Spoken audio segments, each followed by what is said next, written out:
Bonsoir à tous, il est 23 h sur RTI 1. Tout de suite, les titres de ce journal. En marge du lancement des travaux de la route côtière à San Pedro, le Premier ministre a rencontré la chefferie traditionnelle de la localité. Patrick Kachi leur a transmis le message de remerciement et de paix du chef de l'État, le président Alassane Ouattara.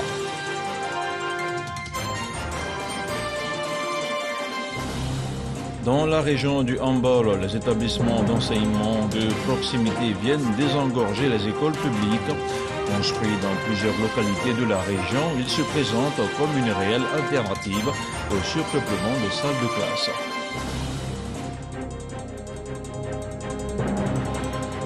Et puis nous irons au Rwanda où le verdict dans l'affaire Paul Rusesabagina est prévu pour demain, lundi 20 septembre. L'opposant Paul Kagame est jugé à Kigali pour terrorisme depuis le mois de février 2021. Il encourt la prison à perpétuité.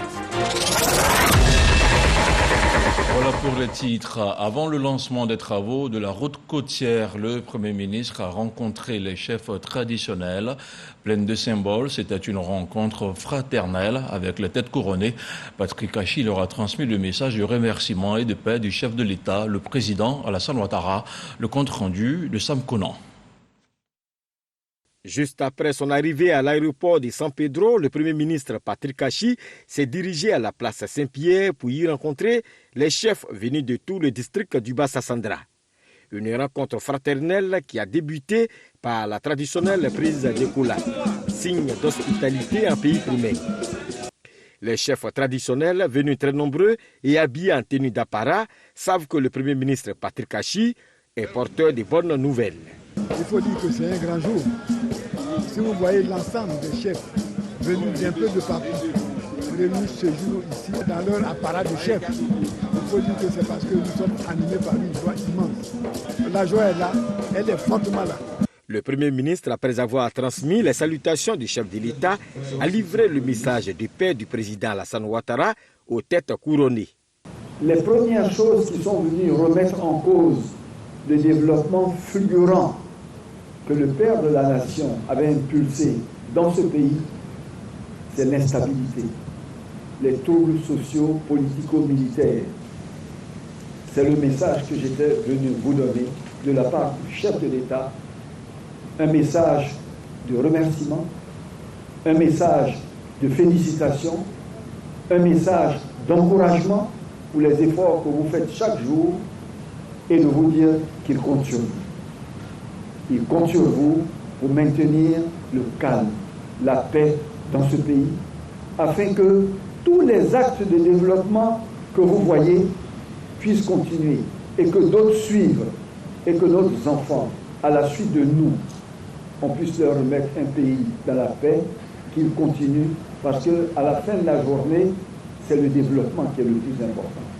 Après la cérémonie des prises de Koula et les échanges avec la chefferie traditionnelle, le Premier ministre Patrick Kachi est allé lancer les travaux du renforcement de la côtière. Le Premier ministre Patrick Kachi a bel et bien procédé au lancement des travaux de la côtière hier samedi 18 septembre. La 76e session de l'Assemblée générale de l'ONU s'est ouverte mardi 14 septembre dernier. La délégation ivoirienne est conduite par la ministre d'État, ministre des Affaires étrangères, de l'intégration africaine et de la diaspora. Kandia Camara est arrivée hier samedi à New York. La responsable de la diplomatie ivoirienne a eu une séance de travail avec ses collaborateurs sur le programme de cette session. Une session au cours de laquelle elle représentera le chef de l'État, le président Alassane Ouattara. Kandia Camara aura une rencontre avec le secrétaire général de l'ONU, Antonio Guterres. Elle prendra la parole à la tribune de l'ONU le 27 septembre prochain. À suivre très prochainement sur RTI 1 le temps fort de cette 76e session depuis New York avec notre envoyé spécial Michel Digré. La cérémonie de clôture de l'atelier de mise en réseau des agences de promotion des investissements a eu lieu le 15 septembre dernier. L'atelier présidé par le ministre Emmanuel Essis-Esmel avait pour objectif de soutenir le développement des investissements et la croissance économique dans l'espace communautaire. On en parle avec Astou Touré.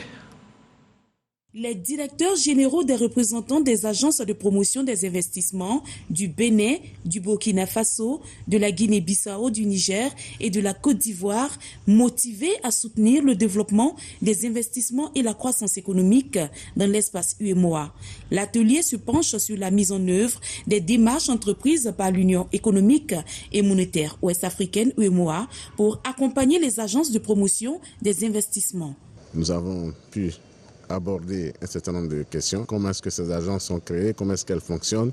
Quelles sont leurs activités pour, n'est-ce pas, assurer l'attrait des investisseurs? Et nous avons pu formuler un plan d'action qui devrait, n'est-ce pas, être exécuté sur 3 années, de 2021 à 2023.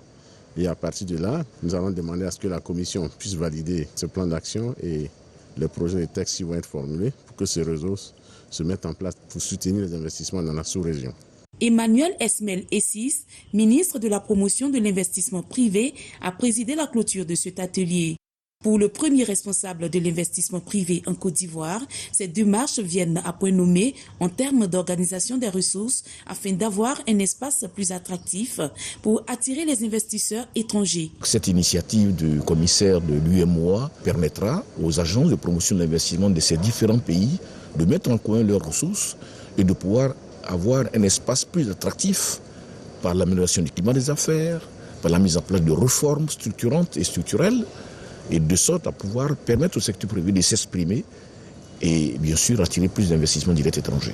Il encourage la mise en place d'un secrétariat permanent du consultatif de cet atelier afin de poursuivre les actions.